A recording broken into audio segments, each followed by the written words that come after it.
Hola otra vez a toda la comunidad de Diseño UNE y a todos los que escuchan este podcast Unidos por el Diseño. Como habrán visto en nuestras redes sociales, estamos de fiesta.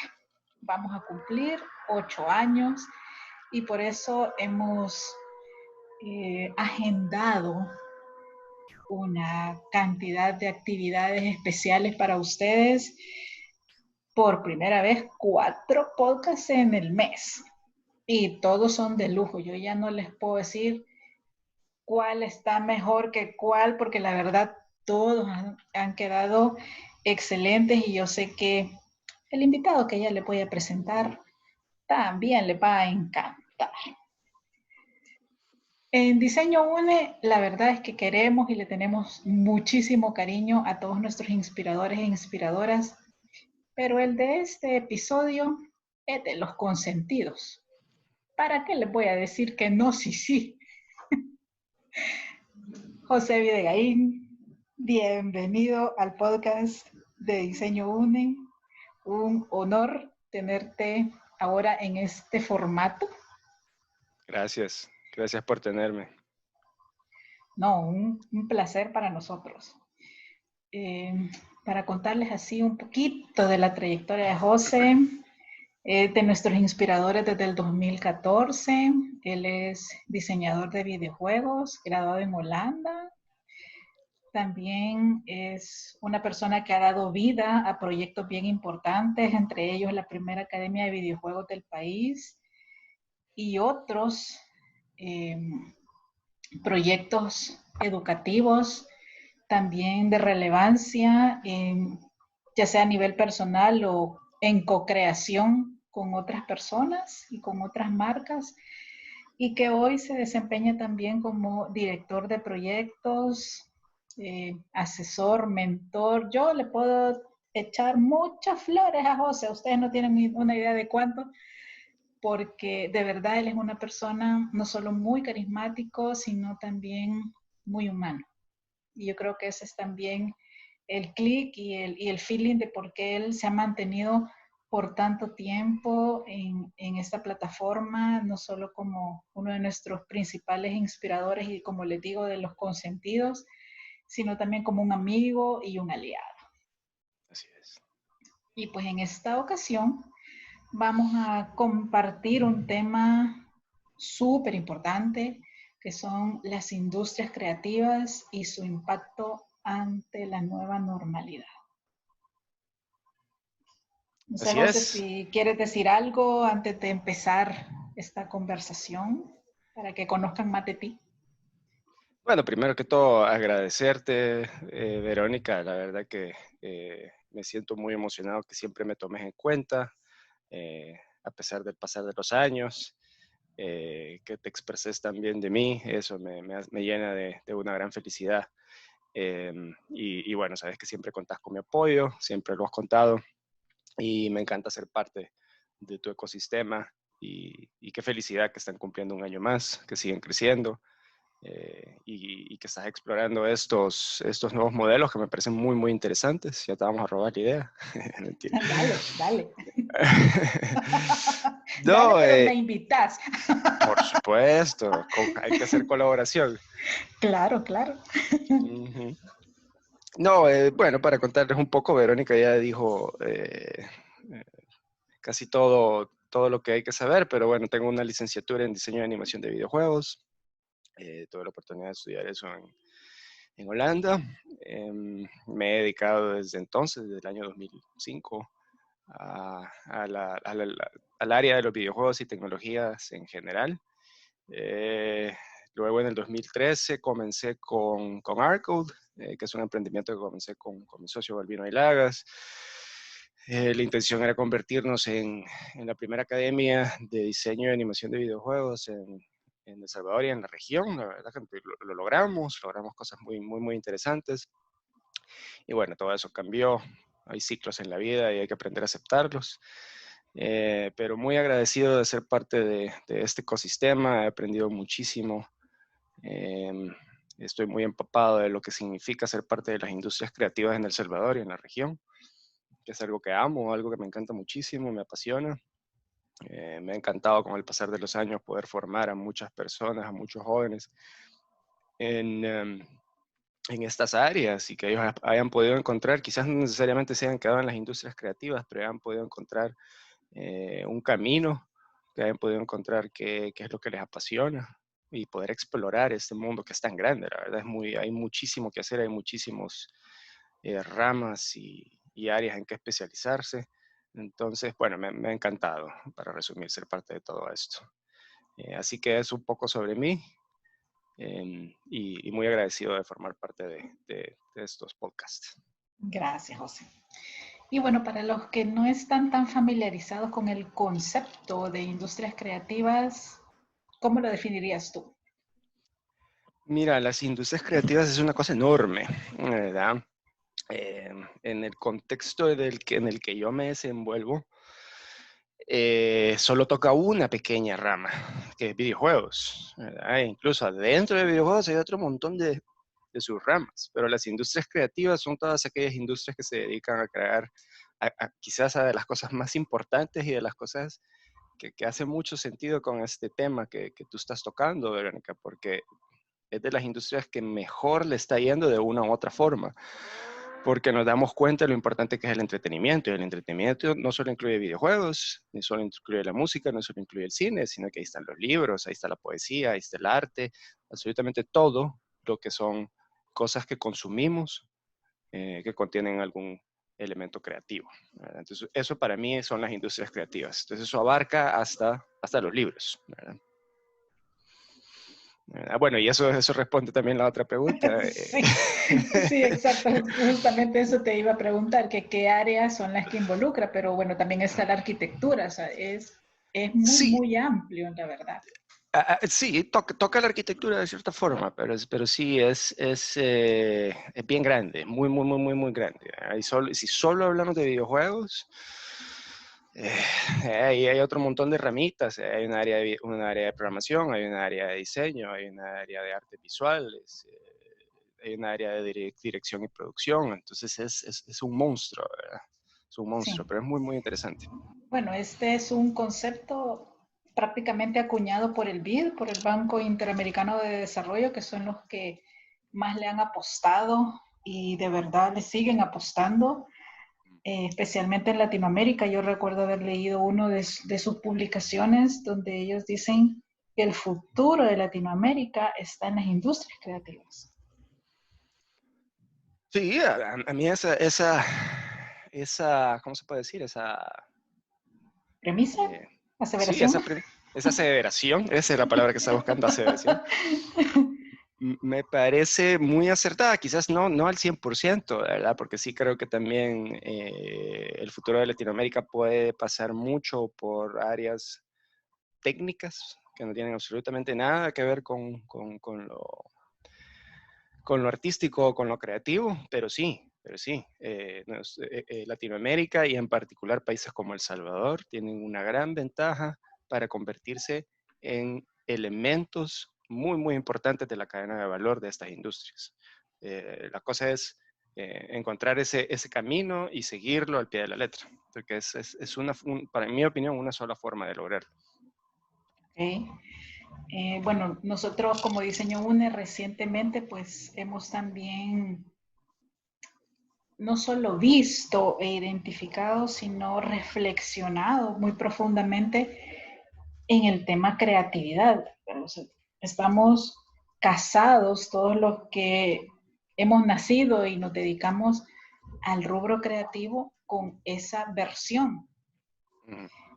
Pero creatividad en este momento, y que sí lo he podido ver que está entre los primeros 3 o a lo mucho entre los primeros 5 niveles de importancia, es el pensamiento creativo.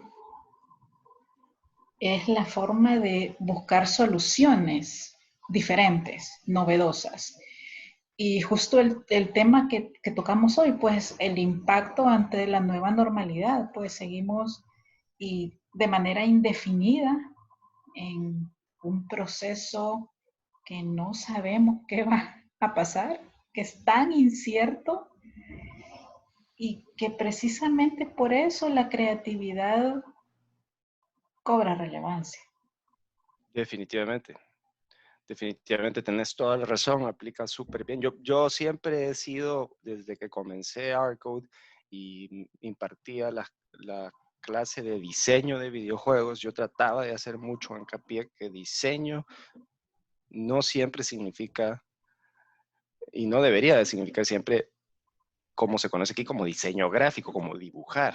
Diseño es sentarse y pensar a base de herramientas que se aplican a tu contexto y encontrar soluciones. Eso para mí es diseño, ¿verdad? Y aplicamos diseño cuando estamos creando una ilustración, aplicamos diseño cuando estamos haciendo un logo, o aplicamos diseño cuando estamos encontrando un proceso o una metodología para adaptarnos a la nueva normalidad, ¿verdad? Que es lo que tú estás planteando. Y siento que le va a resultar mucho más fácil a estas industrias de videojuegos, tecnológicas, de desarrollo de app, de desarrollo de software, les va a resultar mucho y les está resultando mucho más fácil adaptarse a esta nueva normalidad, no solo porque estamos acostumbrados a estar pegados a una computadora o a comunicarnos por medio de internet o a tener videollamadas, o porque seamos introvertidos y nos gusta estar encerrados, pero porque venimos de un background donde sabemos utilizar metodologías ágiles o sabemos utilizar metodologías que nos ayudan a adaptarnos rápido a las cosas que están cambiando y nos empujan a siempre estar buscando una forma de ser más eficientes, una forma de hacer mejor las cosas y revisarlas constantemente para estar iterando y mejorando nuestros procesos de diseño. Entonces creo que ya lo traemos adentro por la forma en la que hemos venido trabajando y por eso se nos hace un poco más fácil. Exacto. Y bueno, aprovechando tu expertise en el área de videojuegos, específicamente hablando de gamificación, que obviamente tú eres el que sabe, yo soy una neófita en el tema, he de confesarlo aquí públicamente ante toda la comunidad. Recientemente terminé un curso precisamente de gamificación, iba aplicado a la publicidad y a la educación. Pero si retomamos solo el tema de las estrategias, José, ¿cómo podemos unir esto para salir adelante? O sea, todo este tema de la gamificación, de estrategias que de por sí tienen los videojuegos y sé que hay una comunidad muy grande que es afín a ellos, que les encantan. Salgámonos de solo eso, de solo jugar, de solo el entretenimiento, como tú lo decías. Veamos qué estrategias nos pueden servir en este momento. ¿Qué podrías opinar tú al respecto? Sí, mira, fíjate que es algo que yo siempre le he dado mucho pensamiento al tema de a dónde se debe aplicar la gamificación, porque yo siempre le he visto ese lado utilitario, ¿verdad? Así como tú lo decís, muchísima gente le encantan los videojuegos, pero solo se dedican a jugar, ¿verdad? Y jugar no te genera, no en todos los casos te genera algo bueno, a menos que seas un jugador profesional de videojuegos y hace dinero haciendo eso. Pero sí creo que hay otras formas en las que podemos ocupar la gamificación, porque la gamificación y estas reglas de diseño de juegos nos sirven para guiar comportamiento. Por eso son perfectas para ese tipo de cosas. Okay. Pero son controversiales. Por eso es un arma de doble filo muy, muy peligrosa y que hay que tener mucho cuidado cómo se mete a la sociedad. En una sociedad que ya te la voy a mencionar, se está usando muchísimo y es súper controversial. Quizás ya te tendrán una idea de qué estoy hablando. Pero, y para hacer un medio paréntesis, les recomiendo que busquen en algún momento una charla de un señor que se llama Jesse Shell. Esta charla es ahí alrededor como del 2006 o 2007.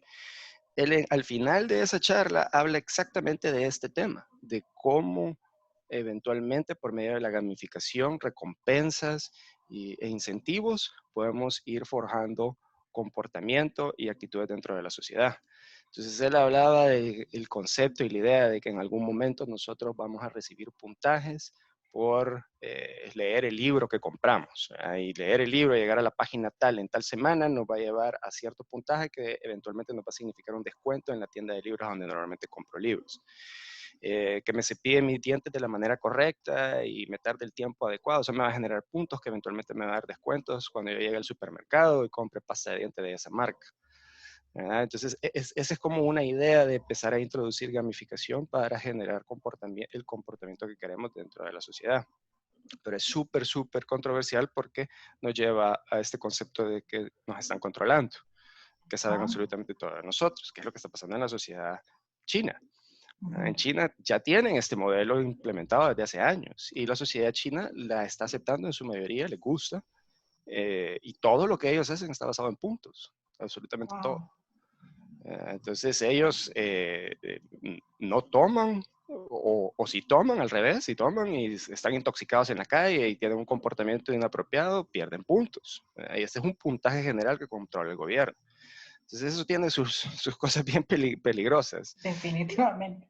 Súper, súper peligrosas, pero si las utilizas en un contexto un poco más controlado, por ejemplo, si es una empresa privada, la empresa privada, o sea, controlado me refiero a cerrado, que únicamente pueden tocar diferentes elementos, y eso ya lo estamos viviendo. Cuando tú typeas algo en un navegador, a los segundos te aparece un anuncio sobre eso que typeaste. Esa es una versión similar, solo que más reducida. Que tu comportamiento está dándote cosas. Entonces, creo que sí se puede utilizar y se puede utilizar para esta situación en decir, podemos guiar el comportamiento de la gente a que salgan menos o a que salgan en ciertas horas o no sé, podemos cambiar el comportamiento de la gente por medio de este tipo de premisas, de premios o recompensas. Para que nuevamente cambie el comportamiento de la gente. Ok, muy interesante. Realmente no estaba así tan enterada de esta sociedad y de que ya lo tuvieran tan incorporado y sobre todo tan aceptado. Entre los ejemplos que yo veía en el curso que les comento y que le comento a José también, estaba más aplicado a efectos positivos, obviamente, en relación al reciclaje de los desechos. Contenedores que de repente sonaban cuando las personas introducían alguna botella de plástico, de vidrio, y que generaban un factor sorpresa en el usuario. Entonces sí había como mucho de este sistema audiovisual en el objeto que rápidamente generaba una conexión también hacia la gamificación y los videojuegos. Y en este caso la recompensa era una sensación, Exacto. no tanto un control. Es que yo creo que podemos llegar a todos los niveles de diseñar, como tú estás mencionando, el tipo de recipiente donde estoy poniendo la basura y que en base a lo que introduzca en él hay una retroalimentación o un feedback, ya sea positivo o negativo, con sonido o algo más, desde ese punto hasta el punto final, ¿verdad? De reciclé, entonces, ¿cuál es mi recompensa? O entregué toda mi basura a tiempo y la entregué bien ordenadita, entonces, bueno, entonces tengo algún tipo de recompensa para incentivar a seguir haciendo ese comportamiento. Pero sí, ese es un excelente ejemplo el que tú mencionaste, ¿verdad? Que se ha aplicado incluso en otros países en paradas de buses, el tipo de material que se utiliza para construir las paradas de buses, para incentivar a no destruirlas o no mancharlas, que son otras como estrategias que y sirven muy bien. Ok. No, pero súper interesante. La verdad podríamos hacer un solo podcast relacionado a este tema, porque creo que hay mucho de lo que se podría abordar. Pero regresando al tema de las industrias creativas, ¿cómo ves tú el impacto en los diferentes sectores a raíz de la pandemia y la nueva normalidad? Mira, la industria de los videojuegos es como que ha salido la más sorteada. Se ha crecido enormemente con esta situación. ¿Por qué? Porque estamos encerrados. Y a los gamers les encanta estar encerrados y estar jugando. Entonces, O sea, es su tiene, normalidad.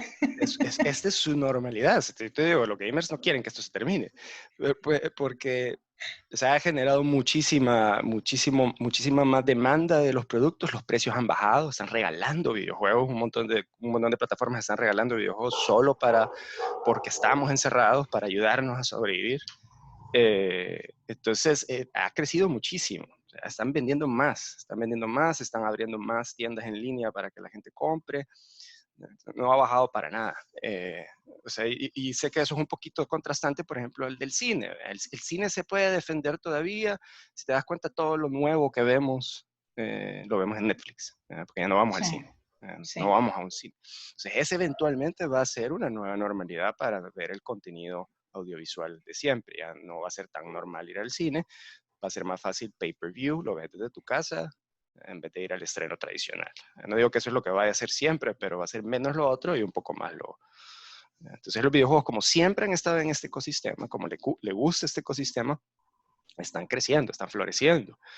Y por otro lado se empiezan a generar otras cositas bien interesantes a mí me llaman mucho la atención, es de dónde va a venir, o sea, como está creciendo la industria, está consumiendo más videojuegos, va a haber demanda por construir más productos. Entonces, se va a necesitar mano de obra para hacer esto. Y ahora es más complicado traer mano de obra de un lado para el otro. La industria de los videojuegos se ha caracterizado siempre por ser bien internacional. Casi toda la gente que encontrás en algún estudio en Estados Unidos, Canadá o en Europa, hay de todo tipo de gente. Entonces, este movimiento de gente ya no va a ser tan posible y va a permitir que se empiecen a dar servicios de tercerización de desarrollo de contenido de videojuegos, que les hagan modelos, que les hagan animaciones, que les hagan pedazos de código, que les hagan secciones de los juegos en El Salvador, por ejemplo, con programadores o animadores en El Salvador que le dan servicio a un estudio en Estados Unidos que le hace falta un poco de mano de obra. Entonces ahí creo yo que se van a ir soltando. Esto no es un modelo viejo, esto ya se viene haciendo desde hace bastante, pero este modelo no ha tenido una penetración tan alta en la industria de videojuegos hasta ahora. Está empezando a crecer, ahora está empezando a subir porque ya hace mucho más sentido. Tenemos que conseguir la gente en otros lados y tenemos que empezar a confiar en que no los vamos a tener enfrente. Vamos a trabajar siempre a distancia con ellos y eso les genera a ellos ahorro de dinero y bueno, una gran cantidad de beneficios. Pues ahí Sí, creo yo que va a impactar. interesante. Ese era justo mi siguiente punto, que sí, al verse incrementada esta industria, iba a generar empleos especialmente locales. Pues, o sea, justo hoy en la mañana vi una chica en mi muro en Facebook solicitando trabajo para diseñadores gráficos porque tiene varios amigos desempleados. Sí. Sí, bueno, diseño gráfico es una área del diseño bien particular. Esta que te estoy diciendo, bueno, la de videojuegos, localmente no creo que, o sea, que la demanda venga de aquí, de El Salvador, no. Ajá. Pero sí creo que vamos a encontrar, no es que vamos a encontrar, es que ahí están, pero hay que ir a buscarlos y ofrecérselos. Decirles, miren, nosotros les podemos hacer esto. Eso es algo que no se está haciendo todavía en El Salvador. Ya se va a hacer. Pero no se está haciendo. Y ahí está esta gente, quiere estos servicios, quiere pagar menos por ellos, y nosotros somos una opción idónea para lograr eso. Sí, Entonces creo que sí hay demanda afuera, pero no interna, para que se generen trabajos acá de la demanda de allá. sí, fíjate que justo hace algunas semanas me contactó una persona que es un salvadoreño que se fue a vivir a los 5 años a los Estados Unidos, o sea, prácticamente él es estadounidense, ha vivido más allá que acá, y también estaba demandando diseñadores y programadores. Eh, sí nos encantaba la idea, básicamente era, él quería que conformáramos un equipo de estos profesionales y sí los hay, yo sí los tengo, o sea, cuando digo yo me refiero a Diseño UNE, pues no a Vero. Mi problema es el tema de la formalización, o sea, que venga un extranjero a decirte empecemos mañana y te pago como tú querrás, pero, o sea, yo tengo que pagar impuestos, tengo que pagarle salarios a estas personas. No es solo decir, vení, haceme las cosas. Entonces, creo que también en eso tiene que haber un orden de cómo manejar el talento. Sí, sí, mira, bueno, ahí también es cuestión de ese tema que tú mencionas de impuestos, ahí es cuestión de asesorarse bastante, bastante con quienes manejan eso día a día para encontrar Ya, cuál es la mejor manera, porque sí es cierto, hay una forma específica de manejar eso, no es solo así por así, porque no es lo tradicional de atender a un cliente local y solo le haces la factura, se la mandas, ya sabes cuál es el proceso de siempre, ¿verdad? Entonces, sí, para eso es bien importante asesorarse y mi recomendación en general, si alguien quiere buscar hacer este tipo de servicios para el exterior, trabajar con clientes, bueno, uno, eso, asesorarse con ese tema. Y dos, considerar en el rate por hora que ustedes van a ofrecer a esos clientes todos esos costos, que eso siempre esté contemplado. Y si sienten que ese costo es muy alto, pues así es, así tiene que ser, pero tiene que ir contemplado dentro de costo por hora todas esas otras implicaciones. Y entre más proyectos tenés, ese costo por hora se va a ir diluyendo en esos proyectos. Y esa es la intención de ese modelo, que te salga cada vez más y más barato. sí, justamente. Bueno, nosotros tenemos varios abogados, pero nuestro abogado de cabecera es también el presidente de la Asociación de Propiedad Intelectual, ¿verdad? Que es otro tema muy importante y que al que generalmente no se le presta atención. Entonces, Claro, nosotros sí te digo, hemos llegado al punto en Diseño UNE que incluso si queremos hacer un PMB, o sea, un producto mínimo viable, testeado con alguna persona, ya hay un formato de acuerdo. O sea, ya no Ex es de palabra. exactamente, exactamente. Y eso sí sucede mucho en nuestras industrias. Esa informalidad, ahí queda. Exacto. Exacto, no, eso es muy importante, como tú lo decís, tenerlo determinado desde un principio. Y a veces quizás a los que están escuchando y quieren hacer algo de este tipo, no se detengan porque no lo tienen todo cuadriculado para comenzar. Pueden comenzar sin algunas de esas cosas bien definidas, como la que acaba de mencionar Vero, y en el camino irla puliendo, irla mejorando. Y en el camino también se van a dar cuenta que quizás necesitan otro proceso u otro tipo de documento que no solo protege propiedad intelectual, que quizás explica exactamente cuál es su proceso de trabajo y cómo es que ustedes entregan las cosas al cliente y qué significa trabajar extra o qué significa trabajar cosas que no estaban dentro del alcance. Y poco a poco van a ir construyendo ese Frankenstein y ese modelo que les va a funcionar al contexto en el que están en ese momento. Sí, exactamente. O sea, justo, bueno, con personas como tú, pues, que también son muy abiertas a asesorar gente en determinadas temáticas, porque tampoco uno puede abusar de la gente, ¿vea? Sino que es algo eventual y que obviamente también un mentor o un asesor ve que sucede, ¿vea? No es que estés constantemente molestando a la gente, por decirlo de esa manera, sino que tienen que haber hechos puntuales Mm, en donde se vea un avance en la persona que te busca por ayuda, ¿vea? O por una asesoría. Para nosotros también ha sido un proceso con el abogado de ir generando toda esta documentación e incluso la forma de negociación, la forma de cómo hablar con los clientes y hacerles ver que hay una formalidad, que hay procesos y todo un protocolo a seguir, que no es que sea imposible, pero que ya lo tenemos, ya es parte de la filosofía de trabajo. exacto, Y exacto. bueno, tú que has también formado jóvenes en el área de los videojuegos, ¿qué es lo que más ha detectado, no desde el tema talento profesional, sino personal? ¿Qué es lo que más necesitarían para echarse al agua? Vea, ¿cómo? Sin flotador. En tema de personalidad, Sí, sí, no solo en competencias profesionales, sino más habilidades blandas.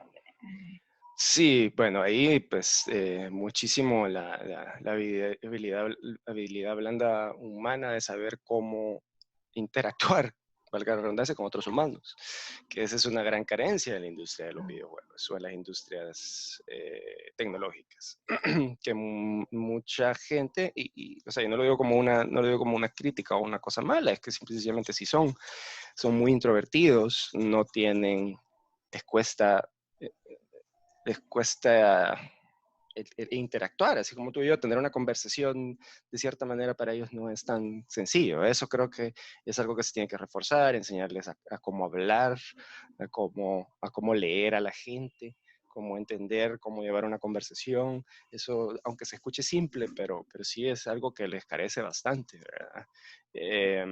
De ahí el resto de habilidades blandas, con la mayoría con los que yo he tenido oportunidad de educarlos o de enseñarles, la gran mayoría siempre son gente súper dedicada, son gente con súper buenas habilidades de responsabilidad, la mayoría, ¿verdad? Por supuesto que hay casos que he tenido alumnos que llegan súper tarde, a los tipos cometas, ¿verdad? Que aparecen de vez en cuando. Pero sí, la mayoría sí tienen muy buenas soft skills en general, pero esta sí es bien clave. La comunicación para ellos es algo muy difícil. Y no es que lo hagan a propósito, es que naturalmente son así, ¿verdad? Híjole, pero es complicado porque a la hora de querer emprender o de necesitar emprender, que yo diría que es este justo momento, eh, hay que ver cómo, porque tenés que Sí, hablar, tenés que expresarte, no vas a tener a alguien que te represente, o sea, no vas a estar tú para hablar por ellos. exacto, es que mira, ahí ellos tienen una u otra, ¿verdad? O aprenden y lo hacen, o como tú decís, confían en alguien que lo haga por ellos. A mí no me gusta tanto la segunda porque esta área de comunicarme a mí no me cuesta mucho, pero siempre hay áreas donde uno no es bueno, ¿verdad? Por ejemplo, yo no soy economo, entonces es mejor contratar a alguien administrativo con experiencia en economía que maneje esas áreas, ¿verdad? Eh, pero es muy delicado cuando como tú decís, cuando estás construyendo algo nuevo y tenés que interactuar con tus primeros clientes y tenés que hacer un buen impacto. Y créeme que yo eso lo sé desde siempre, que lo importante que es llegar a ese extra mile con el cliente, a interactuar de maneras correctas, a mantener una relación saludable, porque o sea, no es bueno solo vender una vez, sino que la mejor venta es la venta recurrente. Ajá. Entonces, sí, aunque no sea el mismo cliente el que te compre, pero si le haces un buen trabajo y lo atendes bien y, y te comunicas bien con él, él te va a referir a muchísima más gente y te va a abrir muchísimas puertas. No hay mejor publicidad que un cliente satisfecho. Entonces sí, es delicado. Retomemos ese tema, porque yo sé que tú tienes experiencia en ventas. Ah, eso no lo habíamos mencionado. O sea, 3 consejos puntuales para generar esa venta recurrente, aparte del buen servicio. Bueno, mira, el buen servicio es el pilar principal, es la madre Ajá. de ese éxito, ¿verdad? Porque si no le da buen servicio, es mentira que ese cliente te va a recomendar. Eh, otra cosa que considero que es muy importante es tener transparencia y honestidad con el cliente siempre, ¿verdad? Y que el cliente se sienta, no tratar de cambiar la relación o cómo ellos ven esa relación contigo de un proveedor a un aliado. Entonces, que no sos quien le está cobrando mes a mes por hacerle lo que le querés, lo que esa persona quiere, sino que le aconsejas qué es lo que mejor, lo que le conviene, le explicas por qué no se puede hacer lo que está pidiendo.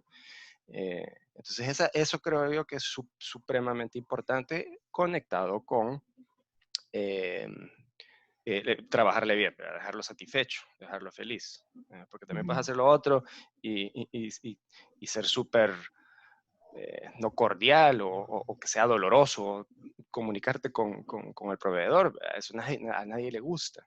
Entonces, para mí esas dos cosas son las importantes. Ok, súper. Precisamente por la siguiente pregunta, pues si tú has identificado que en este momento más personas de la industria creativa en general, no solo en el tema de los videojuegos, están optando por emprender. Fíjate que no tengo el radar puesto ahí, lastimosamente. Ok. No me he fijado mucho, pero sé que de los emprendedores que ya conocía están haciendo buen trabajo. Eh, no me cabe duda que sí habría gente intentándolo. Sí le he mantenido, le he seguido el camino a algunos exalumnos y sí veo que algunos de mis exalumnos han puesto ya sea sus agencias creativas, donde hacen logos, donde hacen animaciones, donde hacen ilustraciones, a lo cual me hace muy feliz. Otros han puesto estudios de videojuegos. Sí hay gente que lo ha hecho, por lo menos del ecosistema de donde yo vengo, pero en general en El Salvador no sé si está sucediendo mucho, ¿verdad? También la gente ahorita está como con un poquito de miedo y quizás no sabe exactamente a dónde ir a encontrar las herramientas o cuál es el camino. Quizás pudiéramos hacer un podcast solo hablando de eso. Ujú. Pero sí, a veces la gente quizás no sabe cuál es el camino, por dónde comenzar, o que quizás lo tienen todo en la computadora y el acceso a Internet. Entonces solo es de guiarlos y empujarlos en el camino correcto. Ok, bueno, actualmente tú te desarrollas como director de proyectos de una empresa bastante grande. ¿Te toca en algún momento evaluar talento joven? No, no. No, mi área, yo solo me desempeño como project manager administrando los proyectos que se me asignan y los equipos para esos proyectos. El talento ya eso es para recursos humanos y si ayudan algunas de las personas técnicas, por ejemplo, los programadores senior, los programadores que tienen o diseñadores que tienen, porque hay excelentes diseñadores en Aplaudo. Los que tienen los niveles más altos, ellos se encargan de evaluar a los futuros diseñadores, a los futuros programadores y a los futuros quality assurance. Entonces, no me toca ver talento nuevo, lastimosamente, porque es una de mis pasiones, Ujú. pero, pero sí lo veo, lo veo crecer, lo veo en los proyectos y es muy interesante seguir la pista. Ok. Quizás como para caer en la pregunta hacia dónde era mi objetivo inicial, es precisamente porque nosotros, y tú lo sabes perfectamente, Diseño UNE constantemente está en contacto con jóvenes talentos y definitivamente El Salvador y toda Latinoamérica tiene muchísimo talento nuevo, pero no saben cómo posicionarse y, o cómo venderse o cómo empezar básicamente. Unos creen que van a ser gerentes mañana y otros esperan ser promovidos. Entonces, entre A y Z, estoy poniendo los extremos, que precisamente uno puede ser por el tema de la introversión, ¿qué les recomendaría? O sea, ¿cómo empezar? ¿Cómo arrancar? Porque de una forma u otra, este año la gente se va a graduar o va a Sí, egresar. sí. Pero, ¿qué van a hacer encerrados en sus casas? Hay ¿Cómo mucho que empezar? hacer. Hay ¿Cómo mucho que empezar? hacer. Yo lo que recomendaría para comenzar, lo primero es arreglen su vitrina. Su vitrina me refiero a su portafolio. Vayan Ajá. investiguen cuál es la mejor forma de exponer su portafolio hoy en día, porque siempre hay una nueva moda, ¿verdad? Siempre hay un nuevo lugar a donde exhibir tus piezas, tus animaciones, tus logos, lo que sea. Entonces, busquen la forma en la que la gente que está siendo contratada o la gente que tiene buenos trabajos, cómo ellos están enseñando sus portafolios y monten portafolios en las mismas plataformas o de la misma manera. ¿Verdad? Eso para comenzar. Segundo, busquen todas las plataformas, que hay muchísimas plataformas de eh, tercerización de contenido creativo, de todo tipo, ¿verdad? Desde freelancer.com hasta Fiverr, hay muchísimas, ¿verdad? Suscríbanse a todas las que puedan, hay unas que te cobran, hay otras que no, ¿verdad? Pero suscríbanse a todas las que puedan. Y empiecen a aplicar a proyectos, empiecen a hacer de proyectitos de 150, de 250, de 500, de 700, y vayan poco a poco creándose una reputación dentro de una base de clientes. Tengo un contacto que así comenzó justamente atendiendo a un cliente en una de estas plataformas. Ese mismo cliente quedó tan feliz, lo mismo que tú y yo estábamos hablando hace un ratito, quedó tan feliz que le dijo, asociémonos y hagamos este mismo modelo de servicio que me diste a mí para Estados Unidos. Ahora él tiene un estudio de animación, hacen animación educativa con este socio gringo y tienen entre 30 y 40 animadores vendiendo servicios para Estados Unidos, aquí en El Salvador. Entonces Genial. comenzaron de esa manera. Entonces, métanse, vayan, expónganse, cometan errores, no se preocupen si el cliente se enoja con ustedes y la riegan y no completan con el primer cliente, váyanse al segundo y hagan retrospectivas. También hay un montón de herramientas y un montón de formas de ver, de asegurarse de mejorar de los errores que cometieron, ¿verdad? Retrospectivas del trabajo que hiciste, hacerte preguntas de qué salió bien, qué salió mal, qué puedo mejorar a la próxima, ¿verdad? Entonces, y ahí sí vas creciendo y lo vas aplicando, te vas metiendo de proyecto en proyecto y en algún momento se te van a abrir las puertas para una buena oportunidad. Entonces, creo que a resumidas cuentas, esa es una muy buena forma de meterse y comenzar. Sí, creo que me resumiste 3 preguntas en una. Siempre te hago lo mismo. No, me encanta.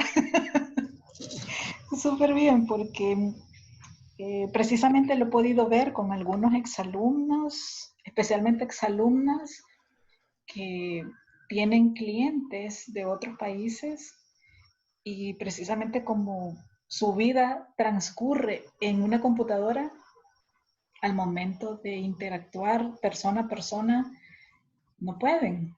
Justo tal cual me describiste a los gamers, solo que ahora en diseñadores gráficos. Y pues tampoco nos olvidemos de eso. No vamos a vivir siempre confinados. Esto va a pasar. No sabemos cuándo, pero va a pasar. Entonces también las relaciones interpersonales tienen que saberse cultivar. Tenemos que proyectar seguridad, sabernos vender. Y pues tú eso lo has vivido muchas veces con cantidad de empresas y pues también te ha tocado vivir la experiencia de tener un socio, un equipo de trabajo Así es. tuyo, no solo de una empresa de la cual eres parte. Entonces,